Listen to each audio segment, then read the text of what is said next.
Hello there! So today I'm going to be going through a few different art supplies that I personally can't live without. They are my ultimate favourite art supplies that I think every single artist should have, should own. They are my top #1 favourites and I'm excited to share them with you. If the lighting is incredibly inconsistent, I apologise. I'm using some lovely orangey overhead lights in my room and some natural lighting as well because I have had a really bad headache for a very long time and staring at a studio light is not helping. So I'm using natural lighting. So if I start going really dark and then really light, that is why. Now I am a traditional and a digital artist, so I've included things for both. I have some acrylic stuff, some watercolor stuff.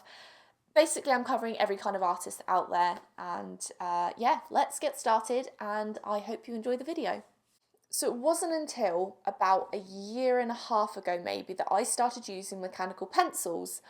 I've always used just generic regular pencils and I've always gotten frustrated because I find that they're too thick to get any form of detail. When you're doing an acrylic or a watercolour painting, you want to sketch it out beforehand. You're going to want very, very thin lines, and if you just want to do a small detailed little drawing, you're also going to want to use mechanical pencils then as well. Now, my favourites are by Pentel. These are Graph Gear 500. I have one in 0.5 millimeters and I have one in 0.3 millimeters. So what this means is the 0.5 is just slightly thicker than the 0.3. I also have 3 refills for these. I have a 0.5 millimeter 2B black lead. I have a 0.5 millimeter 3H and a 0.3 millimeter 2H black lead. Basically, different thickness and different intensities, different softness to the lead, if that makes sense. Basically, I just wanted some light lead, I wanted some dark lead in different thicknesses so that I could kind of work with it a little bit differently. These are not expensive, you can get them online. I will leave a link to where I got them in the description. They have a great weight to them as well, which is, I've gone really pale now. I've just noticed that. Wait, there we go. Thank you, son. Now, something that I only discovered late last year was how much I love blending tortillons. These things, I used to be like, what the heck do these actually do? These are a bit weird.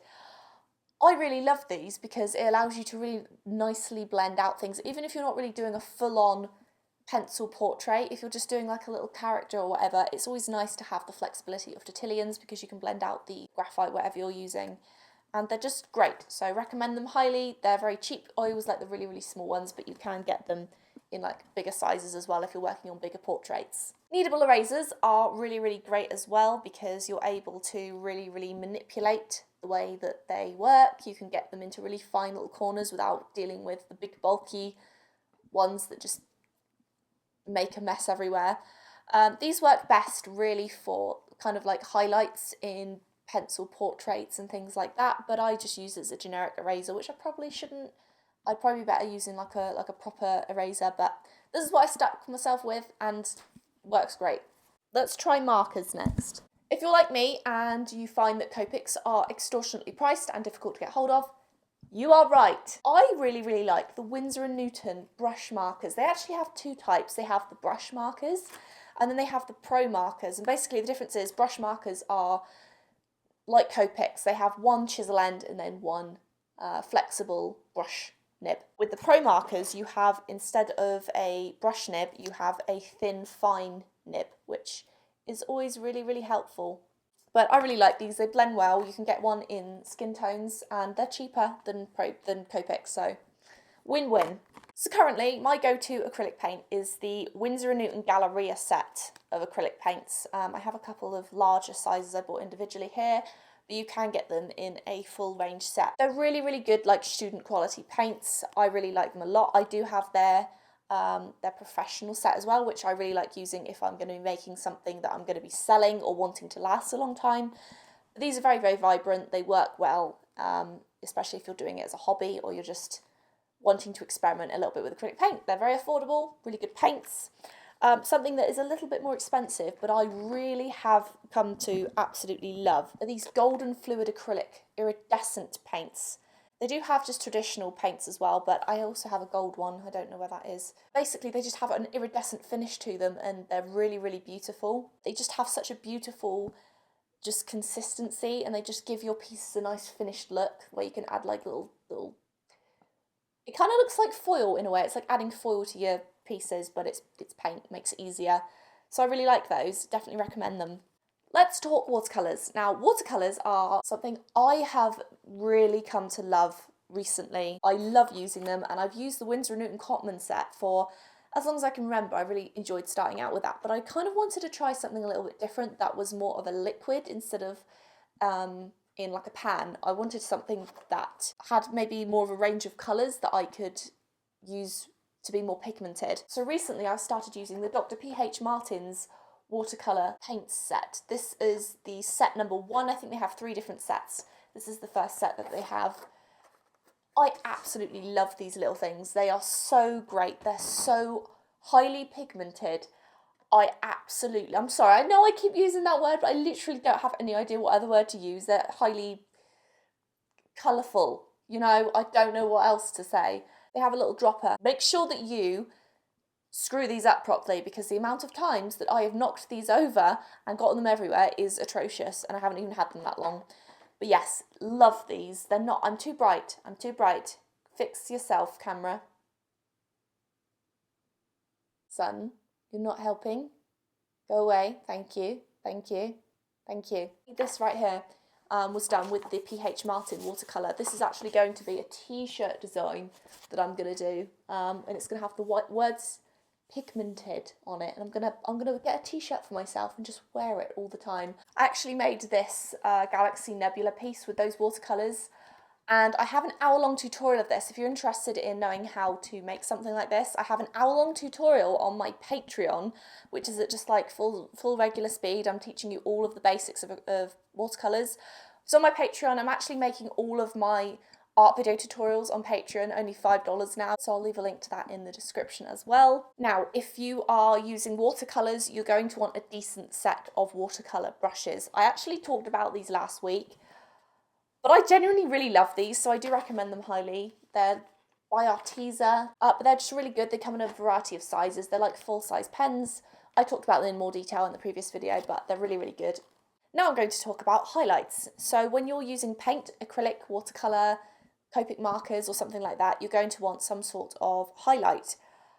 I really like the Uniball Signo. I don't really like the jelly rollers. I know they're popular. I don't really like them all that much. I find the Uniball Signo pens so much better.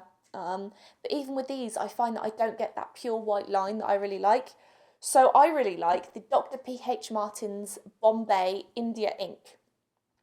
This is pure white ink that's just basically like this, but in liquid form, and you get a much nicer line of white. So recommend that highly. In my opinion, if you're an artist, even if you are incredibly experienced, I think it's always a good idea to have a physical colour wheel. I used to Google colour wheels all the time, but I was like, you know what, I'm just going to have a physical one to look at instead. Basically, colour wheels are really, really handy because the sun is too bright, especially when you're working with acrylic paints and you're trying to make a colour more sort of dull without using black, because black can it can make it lose its colour. So often it's kind of natural to think, right, I've got a red, I want to make it a darker red now, so I'm going to add black to it. Doesn't really work. It just makes it very, very muddy and not what you want. So basically, if you have a red, you're going to want to take a green, which is its complementary colour, just a tiny little bit of green, and it will make the red a little bit darker, a little bit more dim and realistic, if that's what you're going for. And yeah, it's always a good idea to just have a colour wheel on hand, and this one was by Dick Blick, and it's really good. It's got everything you could possibly need in a colour wheel. Let's talk about paper.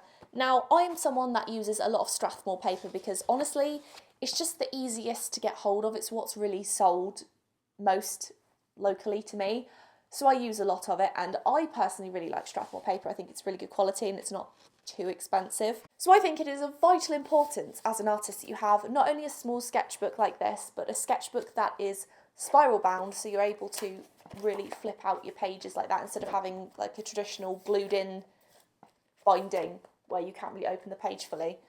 But also one that is mixed media, because mixed media means you can do pencil sketches in here, you can do watercolour sketches, because this can kind of handle wet and dry media. I have 2 of these, and this one I am determined to fill up within a short space of time, so do look out for a sketchbook tour eventually.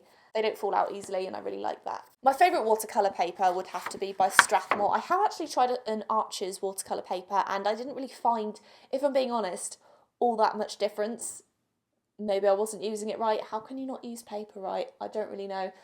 But I personally think Strathmore's cheaper, cheerful, and it just works how you want it. So this one is this colour, bright yellow. It is cold pressed paper. There's 12 sheets in here.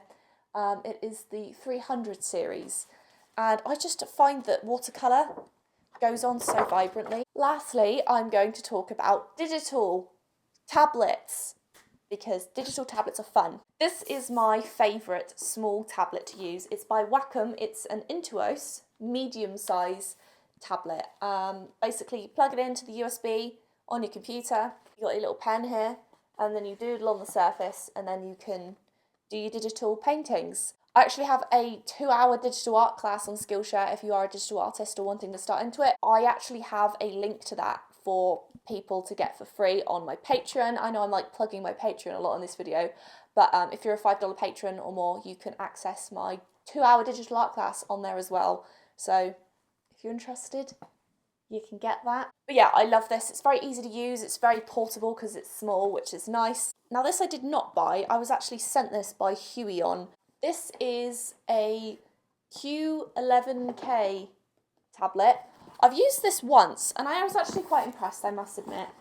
I still love my Wacom tablets, but if you're going to want a Wacom tablet that's this big, you're going to have to spend a lot of money. So if you are looking for something that's quite large, I would definitely recommend Huion, because they're like an up-and-coming brand that's like really, you know, competing with Wacom at the moment. So give that a try if you want something bigger. Recommend it.